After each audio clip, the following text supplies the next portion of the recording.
Hello everyone. In this video, I am going to explain 80386 microprocessor operating modes. तो आइए पढ़ते हैं operating modes.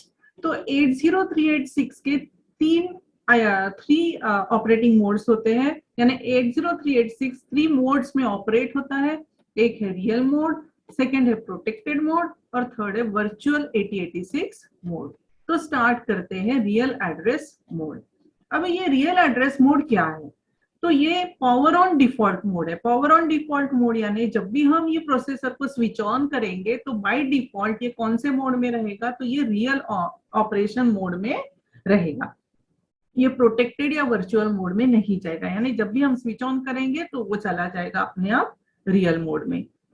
In real address mode 386 acts as a version of 8086, यानी ये किसकी तरह बिहेव कर रहा है? तो 8086 माइक्रो प्रोसेसर जो हम ऑलरेडी पढ़ चुके हैं उसकी तरह से ये बिहेव करता है इन रियल ऑपरेटिंग मोड में। लेकिन ये जो ओरिजिनल 8086 है उससे फास्टर रहेगा। फास्टर क्यों रहेगा? क्योंकि 80386 की जो क्लॉक फ्रीक्वेंसी है वो हायर है दैन 8086, इसलिए even if it is working as 8086 it is much faster than original 8086 microprocessor. और कोई भी मॉडिफिकेशन किए बिना, यानी हमें कुछ भी मॉडिफिकेशन नहीं करना है, लेकिन जो भी इंस्ट्रक्शन या प्रोग्राम हम 8086 के लिए लिखते हैं वो प्रोग्राम, वो इंस्ट्रक्शन हम 80386 के लिए एग्जीक्यूट कर सकते हैं अगर वो ऑपरेट हो रहा है रियल एड्रेस मोड में। और उसमें मेमोरी साइज क्या रहेगी, एड्रेसिंग कैपेबिलिटी क्या रहेगी जो 886 की थी, that is 1 megabyte of physical memory.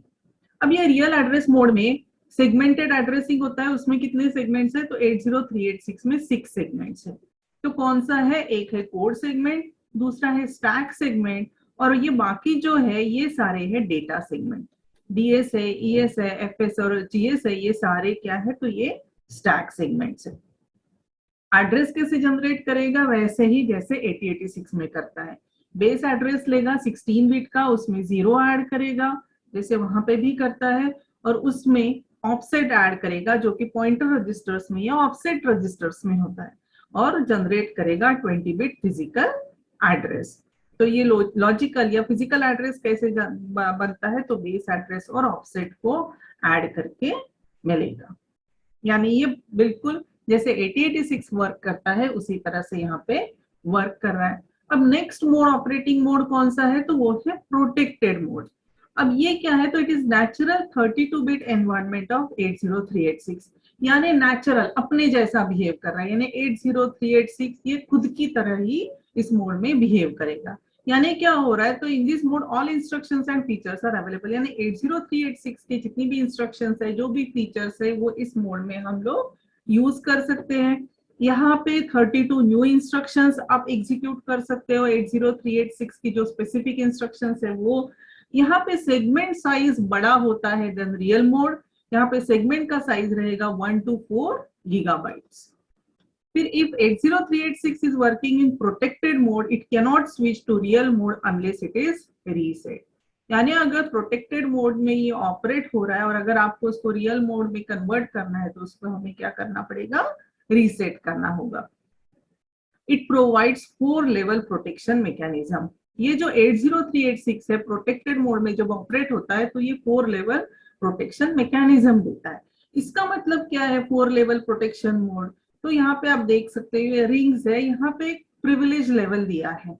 तो ये जो इनसाइड सर्कल से रिप्रेजेंट किया है ये है प्रिविलेज लेवल 0, ये मोस्ट प्रिविलेज होता है, यानी हायर प्रायोरिटी वाला होता है। उसके बाद होता है प्रिविलेज लेवल 1, फिर होता है 2 और फिर होता है 3। अब ये प्रिविलेज लेवल क्या है? तो कोई भी 80386 का अगर प्रोग्राम हम एग्जीक्यूट कर रहे हैं तो ये करंट एक कोई तो प्रोग्राम रहेगा जो कोड सेगमेंट में है जो एग्जीक्यूट हो रहा है, उसे हम बोलेंगे करंट प्रोग्राम। और कुछ इंस्ट्रक्शंस होगी, कुछ डेटा होगा, तो ये प्रोग्राम को भी एक प्रिविलेज लेवल असाइन किया जाता है और डेटा को भी एक प्रिविलेज लेवल, या इंस्ट्रक्शंस को भी, जो इनपुट आउटपुट इंस्ट्रक्शंस है या स्पेशल इंस्ट्रक्शंस है, तो उनको भी अपना एक प्रिविलेज लेवल असाइन किया जाता है। यानी एक साइड में जो करंट प्रोग्राम है उसे भी प्रिविलेज लेवल असाइन किया है, और दूसरी साइड में जो दूसरी इंस्ट्रक्शंस है, इनपुट आउटपुट की इंस्ट्रक्शंस है, कुछ स्पेशल इंस्ट्रक्शंस है, उनको भी प्रिविलेज लेवल है।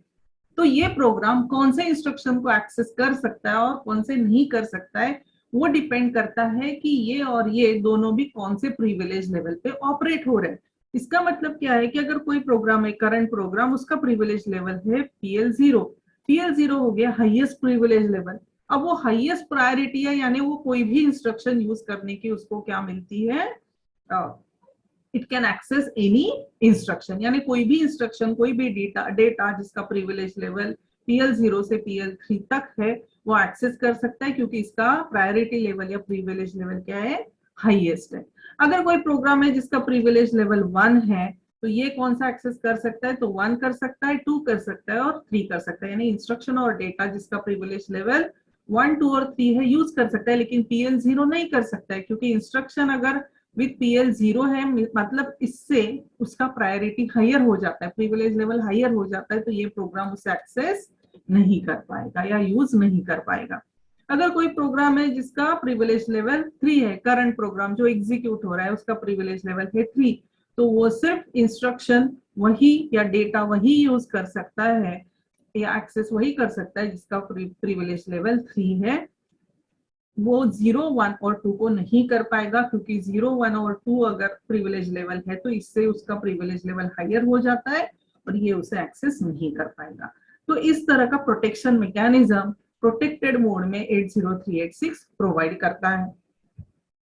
अब प्रोटेक्टेड मोड में 80386 क्या करता है, ट्रांसफॉर्म करता है लॉजिकल एड्रेस को फिजिकल एड्रेस में, यानी ये कन्वर्ट कर रहा है logical address to physical address.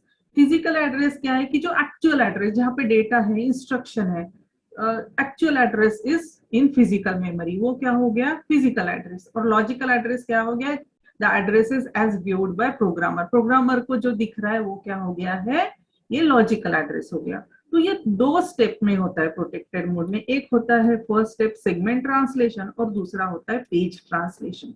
अब सेगमेंट ट्रांसलेशन में क्या हो रहा है, तो ये कैलकुलेशन होता है, लीनियर एड्रेस का कैलकुलेशन होता है बाय एडिंग बेस एड्रेस और ऑफसेट, हमेशा यही होता है। इसी तरह से हम एड्रेस कैलकुलेट करते हैं, बेस सेगमेंट रजिस्टर से बेस एड्रेस लेते, उसमें पॉइंटर या इंडेक्स रजिस्टर से ऑफसेट लेते, ऐड करते और हमें मिलता है एड्रेस, जिसको कि हम बोलेंगे यहाँ पे लीनियर एड्रेस। कैसे करता है ये, तो सेगमेंट रजिस्टर कंटेन्स सिलेक्टर, यानी सेगमेंट रजिस्टर से हमें पता है कि 80386 में सेगमेंट रजिस्टर से, तो सेगमेंट रजिस्टर में एक सिलेक्टर होता है, ये 16 बिट का इसका साइज है, जो सेगमेंट रजिस्टर है वो 16 बिट का है, तो उसमें एक सिलेक्टर होता है। सिलेक्टर क्या है, that selects the descriptor from the descriptor table. अब यहाँ पे एक देखिए, यहाँ पे आपको दिख रहा है ये डिस्क्रिप्टर टेबल। डिस्क्रिप्टर टेबल में क्या है, तो एक सेगमेंट डिस्क्रिप्टर है, डिस्क्रिप्टर टेबल में क्या है, तो सेगमेंट डिस्क्रिप्टर है। और सेगमेंट डिस्क्रिप्टर में क्या है, तो उसमें ये सेगमेंट डिस्क्रिप्टर एक बड़ा साइज का रजिस्टर होता है, जिसमें क्या है, तो एक्सेस राइट है, लिमिट है और बेस एड्रेस स्टोर किया हुआ है। हमें किस में इंटरेस्ट है, तो हमें इंटरेस्ट है यहाँ पे बेस एड्रेस में, क्योंकि हम फिजिकल एड्रेस कैलकुलेशन कैसे होता है ये यहाँ पे पढ़ रहे हैं। तो ये अब जो बेस एड्रेस में क्या ऐड करना है, यहाँ पे बेस एड्रेस है, यहाँ ऑफसेट है, ऑफसेट का साइज है 32 बिट। ऑफसेट तो चलो इंडेक्स रजिस्टर और पॉइंटर रजिस्टर से मिल जाएगा।